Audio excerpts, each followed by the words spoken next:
right, so this is TV Africa. We're talking about leadership here on Breakfast Live. This is your best breakfast.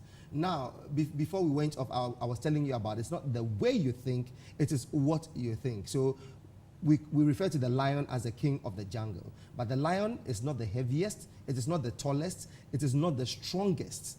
There's the elephant, which is very strong. There's a hippo that's got a lot of weight. There is a giraffe that is very tall. But what does the elephant think? The elephant thinks, I am big. The way I am big, I can do everything. So it is the way it thinks that makes it operate within a certain environment. But it is not referred to as the king of the jungle. What differentiates the lion from the elephant? When the lion sees anything big, tall, fat, heavy, or strong, it says, this is lunch. That is what Miles Monroe said. So what it thinks is that this is lunch, I must get it. But the elephant is comfortable and saying that I am big, I am huge, I am this and that. It's the way of thinking. That is how we are. So the difference between a leader and a commoner is what you think, not the way you think. So chew on that one. And when we come back, as we're back in the studio, I want to find out. So one, we are political leaders. We have the president, the vice president, chief of staff, everything, so on and so forth. MPs, people who are heading district assemblies, ministries, departments, and agencies. How would I be able to tell whether or not this person is a good leader? Well, basically by the way the person acts, by their fruits you know them. Mm-hmm. Let me throw in this bit, which is not that important, but these are very little qualities. I saw a big man somewhere at one time. I'm not going to mention names. And the moment I saw the big man, I saw somebody following him with his folders. So I asked, who is this person? And they mentioned his name. And I was like, so he can't hold this little folder by himself? And they said, he's a big man, so somebody's got to do it. Wow. And I'm like, wow. You see, the misconception of who a leader is. And you were talking about popularity, influence. Yeah, exactly. I just want to throw in this bit, influence. You see, it is not the influence that makes you a leader. It is the leader, the leadership gift that makes you have the influence. Yeah. So, for example, if I'm a mechanic, I have the gift to fix machines. Yeah. And I'm serving my community. Now, remember, my gift is being used to serve the community. So then, if your machine breaks down, you're going to call me. And I'm going to advise you on what to do. Right. So now I am influencing you based on my gift. So without my gift, you wouldn't be calling me. So it is not the influence that makes you a leader, but it is the gift for service that makes you have the influence. But we have it the other way around. So back to our politicians. Yeah. Like I said, if you don't cultivate the principles, you would not be able to practice them. It's as simple as that. Where do I cultivate that principle? Is it a school Our that I have basic to life. go to? I believe he made mention of Proverbs. Yeah. The other time I was thinking about leadership, when I was writing my book, I got to a point where I started thinking about leadership, where we went wrong. And I even realized that most of our Proverbs are full of leadership principles. Usum bodi anu usum kwedu. Okay. I don't know, I may have it the other way around. Is it usum kwedu anu No, usum bodi? Whichever way, you know. But it's a principle of management. You see, yeah, exactly. it's a principle of justice. Yeah. And we have, let me say, we have limited these principles to linguistics. And all we say is, oh, this person is It's got good very oratory skills vocal. when it comes to that's you all. know, instead of us teaching these principles to our kids, and I can tell you, I have 4 boys, and I teach them principles. If every evening, if I'm putting them to bed, I make sure I decode whatever has been deposited in them and into context within certain principles. So they will tell you this is a principle of justice. This is the principle of service. You see, we got to teach it to our children and make sure, even as we teach it to our children, we also hold ourselves to that accountability. Accountability is one of the key traits of a leader. Let me come to Obadele. Obadele, let's look at the development of Africa and the kind of leadership that we have. could you put it on a scale and let's assess it? How the development of Africa is looking now and the kind of leadership that we have. Is it commensurate? This is a very good question, and I'd like to take from where Nana Bonsu left off, just in terms of Proverbs. Now, Proverbs instruct us in terms of how our leaders should be, and there are a few from, again, the Kikongo language of Congo that I'd like to share, 3 specifically. Right. Where the first one says, Mfumo dikanda kalauka milongi katundidi, and it translates to, a societal leader becomes foolish if he bypasses his people's advice. Okay. That's 1. 2, Mfumo dikanda kalauka bilesi katundidi, a community leader becomes foolish if he usurps his people's prerogatives. Okay. That's 2. And then 3, Mfumo dikanda kalauka yemba katumudidi. And that translates to, a community leader becomes mentally sick if he intends to destroy the public's fundamental institutions. Okay. Right? So if we look at the so-called leaders who are oftentimes selected for us rather than from ourselves, because, you know, we can look at things like the CIA's role in overthrowing Nana Kwame Nkrumah. Yeah. You can look at their role in the assassination of Patrice Lumumba, also the role of France in the assassination of Thomas Sankara. We can look at the role of Portugal in the assassination of Amilcar Cabral. So the question becomes, when we have good leaders, you know, what happens to them? Right. And then in the place of almost all of them, we have puppets who are installed, you know, Mobutu in the place of Lumumba, Yeah. Blaise Compaoré in the place of Thomas Sankara. There were even laments from the West that those who took over after Nkrumah were almost pathetically pro-West. They're like, this is almost, it's almost too much. It's like, it's in our face. So, you know, these are some of the things that if we understood some of these proverbs and even more so operationalize them in our lives, it would go, you know, I think very far. And there's a proverb in Twi as well, and this goes to your point about the lion and the elephant. Yeah. In Twi they say, Osono kokroko, adowa na oman wano. So one is not considered to be the lion because he said Nyansa Chan Ohwadin. So we see Adowa as the one who is very wise and able to be crafty. It's not even, exactly. So, and the other thing is that the natural habitat of the lion is not the quote unquote jungle, it's the savannah. So this is what happens also when we're following, you know, the expressions of people who don't even live in Africa. Yeah. If you're saying lion is king of the jungle, lions don't live in the jungle. Oh, right, They're okay. in the So like, savannah. yeah, literally, yeah. And then also, what is a lesson telling you? Saying, oh, this person is powerful, and that's why that one is a leader. But if you look at actual African proverbs, it's not saying the one who's strong or big or powerful is the leader. It's the one who has nyansa, the one who has wisdom like the Adowa. All right. So in Africa, why? Why are we here? Why do we find ourselves in this position? There is no single African country that you can say, I can comfortably visit this African country and I know everything is working. Why so? Then again, back to the misunderstanding of leadership. The point is, our system, the colonial, should I say, Masters? invasion of Africa has contributed greatly to our demise, not necessarily, no, that's too strong a word, to our problems. Our problems. That makes us stupid. But then, that makes us stupid, Nana. Yes, my grandmom always says, yeah, when somebody pushes you down, don't expect the person to help you stand up. Right. Because if he wants you to stand up, he wouldn't wouldn't push you down in the first place. So, not to say that we're using it as a clutch now or excuse for not doing what is right, but then it reinforced the master-servant relationship as far as leadership is concerned. And it took away the true concept of leadership, which is service to your community. And in my book, I paid homage to one of the, I would say, Africa's best servants, who happens to be one of my greatest idols, Dr. David Abdoulaye. Okay. Who started the Shekinah Clinic in the north. Okay. This is a man who his whole life served his community. He understood the principle of leadership. He understood the concept of leadership.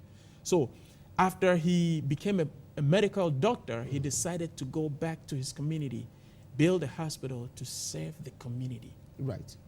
this is somebody who truly understands leadership. And until our leaders in Africa would understand the leadership in that concept, and one of the things we also have to understand is that leadership simply means leading leaders. So if you realize that everybody has something to contribute to the development of the community. As per then- what Obadele Yes. said, that when you neglect the people's advice, when you neglect Right. their prerogative, you Right. know, their fundamental Right. thinking, everything. And is it even humbles you. It makes you know that you don't have it all. You are not the best of the people. Okay, how do we develop Africa using leadership qualities? How? I mean, it again baffles my mind. Apparently, we should have been mentioning, oh, Kwame Nkrumah, Kotoka, Atta, Yeboah, Frifa, you know, Champon, Rollins. We mention everybody. But how can we just mention Kwame Nkrumah, then the rest is swallowed? The development of Africa, leadership. How do we manage this? What do we do? Right. I think that we can go to a question of two things. One, origins, and then benefits. Okay. And I'll explain what I mean by that. If you see who originated the idea, usually you have to think about how do they benefit from this idea Right. that they have introduced here. And we've talked some mention has been made of so-called colonial masters. I always Right. refer to them as colonial enemies because I think it's more appropriate.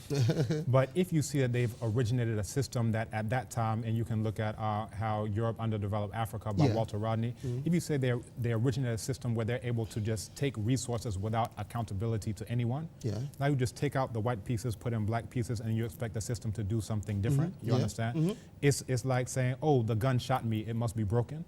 No, that's what No. it was designed to do. Right. So you have a system that's designed to take the resources of Africa without any accountability, and you've kept that exact same system. So if you see who originated the thing, then you can see how they benefit from that So thing. the system is one of the key things that we need to tackle. And vice versa, because if you see that this person benefits from it, most likely they're the ones who originated the idea. So if you see these types of so-called leaders who are not leading and they may be misleaders, then you have to see, okay, who originated that? Who benefits from that situation?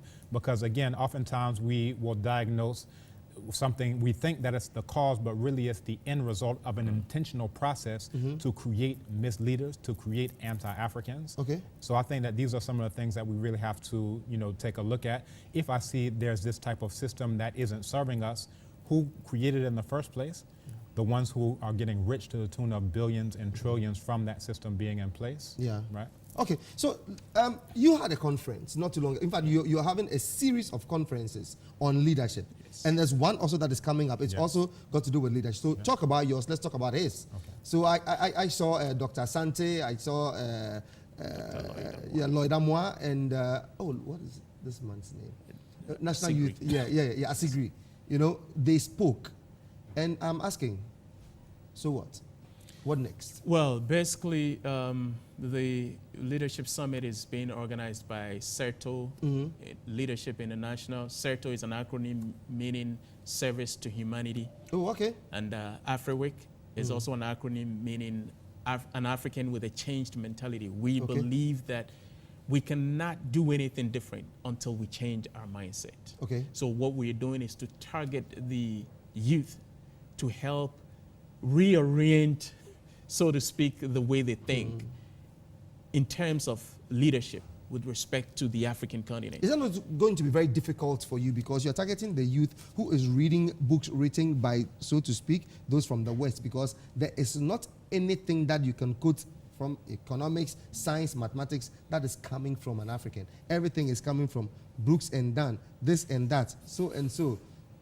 Yes, basically, we're not just going to do the conference and just leave there. Yeah, okay. As I'm talking to you, Saturday, we're meeting with potential leaders who want to set up chapters in their various communities and schools. Right. And we'll continue to mentor them for them to carry the message down to the youth, because Okay. we believe that if we can change their mindset from that level, it will be easy for them to cultivate the principles of leadership and serve their communities when it's time for them to Let do me come that. to Badile. There's another one. What is Yes. That's okay. I don't know what. And this South is Africa. a conference Sector on Africa. Yeah, okay. Exactly. First conference on outstanding African thinkers, Right, okay. outstanding African minds. And the first one is on Chimwezu, the author of this book. This is actually the first printing Okay. of the book, The West and the Rest of Us. Okay. And the conference starts on the 4th. That's registration, and then it starts in earnest on the 5th and 6th. Right. And some of these things that we're discussing are going to be right up for discussion at the conference when we're talking about leadership, when we're talking about what do we need to do as African people. You mentioned, oh, all the books are coming from the West, Yeah, so-called West. Stone and the rest of us. Cousins, Stone Co. We read it. I mean, all our maths, literature, everything is coming from them. We make references to them. Well, this is the role. So it's actually being held at the Institute of African Studies, and this is the role of African Studies. Right. Every single thing that I quoted from you today is from African authors, dating back over 5,000 years ago. What about our up to- chemistry books? What about our physics So books? all What of about our that core is it. science? So Everything, all of- we don't have them. Yes, we do. Yes, we do. And this is the role of African Studies to let you know that, yes, we do have them. So if we're looking at political science, we can look at a text called Mbongi, which is by Nganga Fukiao, which is an African solution to the leadership crisis that we're dealing about. If we're looking at leadership, you can look at a text, there's a text in Tree called Tree Kasamrane Kaseswa. And in it, you have all the chemistry terminology. There's another book called Akan Terminology by my former supervisor, Professor Osam, Yeah. where you have all the scientific terminology. Professor Ajikum also has a dictionary of scientific terms that he's coming out with. Yeah. And all of these things are there. I teach my children the periodic table of elements in Chi. I teach them all of the science things, all the math But things. all these can't be used because- as textbooks. Yes, they can be used as textbooks, and we have a school called Abibi Fahodia Desuyabia where we do use them all as textbooks. So these are the things. If we say that we can't do it, then we've already defeated ourselves before we Yeah, started. because my question is that, for example, how would you say gigabytes in Akan? In Kratwopong. Hey. So in Kratwa, that's information, and then Pong is a large amount of information. I actually did a whole series on TV3 where I was going through all of these Yes. scientific terminology in Chi. So I can go, you can start here. Kilobytes, megabytes, gigabytes. In Kratosini. Right? So all you're doing is you're giving different dimensions. Yes. And all of those different dimensions are already there in Chi. So if you want to say Kratosini, Kratwa, Kratopong, Kratopong Kesye, so you can go through each and every one. Because if you even understand what is kilo saying, Yes. what is byte saying, what is mega saying, it's just giving you different proportions, and all of those levels of proportionality already exist there. Yeah. Because we don't understand even what the words are, that's why we think, oh, they're just magical, we just have to call it by that. But once you actually understand the etymology of what the words are, then you can say this is just a very simple language, because what they do is they take terms in Greek that oftentimes we don't understand, terms in Latin that we don't understand. But when you actually break down what the term is, if you're saying proton, it just means first. The word proton, it just means first. Yeah. You understand? If I go through all of this scientific terminology, matter of fact, just last week, our students were at a solar fair, an energy fair, Yeah. where they gave all the different terms. Oriya and Yanama Huading. So that's for solar energy, Yeah. right? Samfaya Huading. So that's renewable energy. So we've gone through all of these scientific terms, and this is exactly what we're doing. So if we start off saying, oh, we can't do it, we can't. There was a point in time where the British Isles were conquered by Rome, and then conquered by the Norman invasion out of France. At that point in time, it was thought that English could never be used to teach, because Latin was the language of learning, and then later on, French was the language of learning. So if you are speaking English, it's like this is the word vernacular. That's where it came Right, okay. into place, because they're saying this is just like if you look at the word for cow and beef. Cow is what the herders use. That's the indigenous British. Yes. But then beef is coming from the French. Okay. So you always have pig and then pork. Okay. Because you have the high language, and then you have the language which is Ordinary. just ordinary vernacular, and that's Okay. English. Okay. But now, because we don't understand that history, we think, oh, English is magical. There are things that we can't say. So this is Fidia Bajima. This is the word for computer. Okay. And it's in the Advanced Akan Fidel Dictionary. Bajimba. Right. So that is a computer. That is the Okay. word for computer. You can look at the Advanced Akan Dictionary by J.O. Anane. So Okay. all of these terms are there, but who is even saying, oh, it's there, let me learn it? Okay. We just start there. Every single time a person comes into my room and they start speaking Chi, I say, do you know we have all these dictionaries? And I pull out 10 dictionaries. They say, I didn't even know we had one. But I didn't know this was called Fidel Bajimba. Yes. And even to because add you didn't to look in the dictionary. what he's saying, Yeah. a language is supposed to be dynamic. Exactly. We're supposed to grow our language. Exactly. Yeah. We don't even teach it in the first place. Right. Which is what English did. They grew their language. So From the in language school, that's you nothing speak to now you vernacular, think it's you something. speak your language, they tell you that's vernacular, and you get whipped for it. I can't even read and write my own language. I mean, it doesn't make sense. I have people who don't know simple colors. This is bredum. That's the word for violet Really? or purple. Bredum, right? Brown, dodoye. I had a room full of all these scholars, Yeah. and someone said, what's the word for brown? No one raised their hand except for me.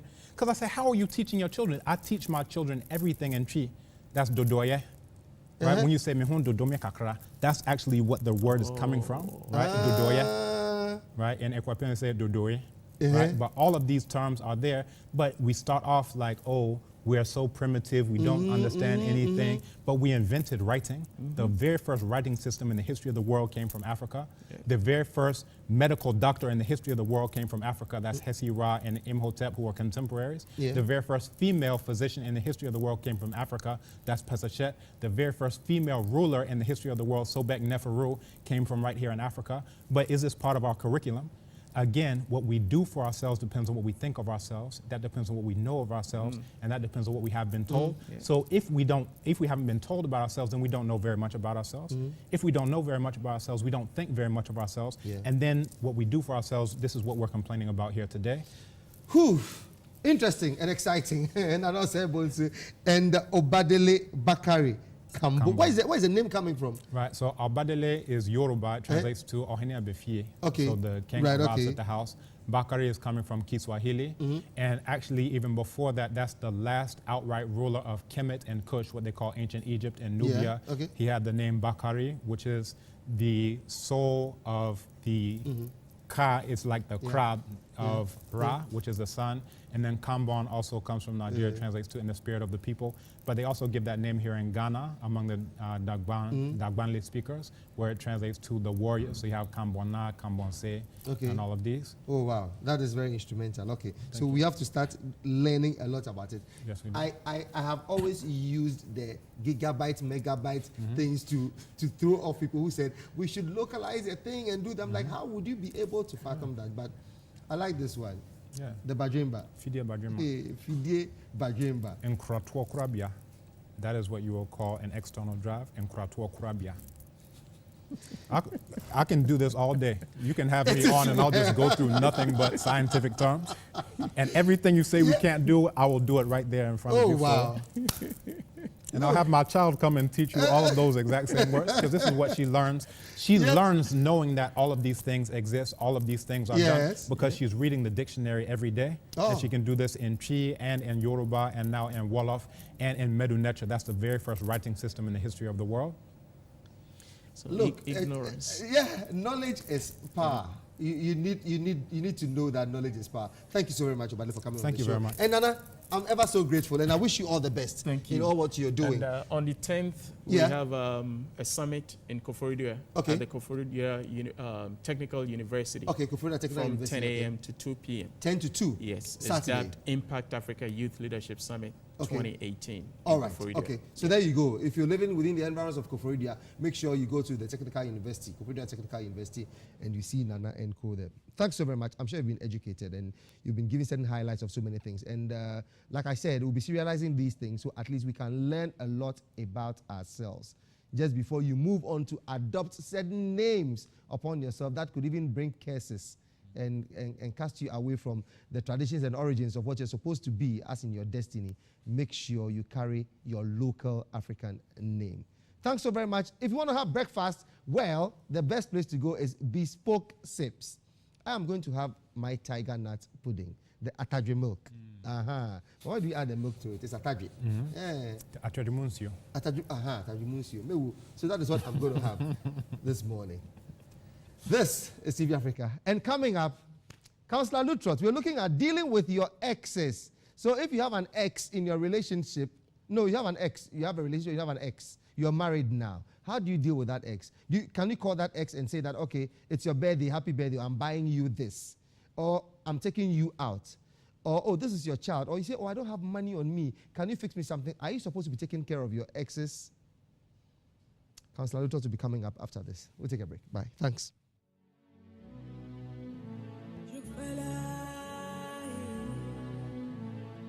Where'd you find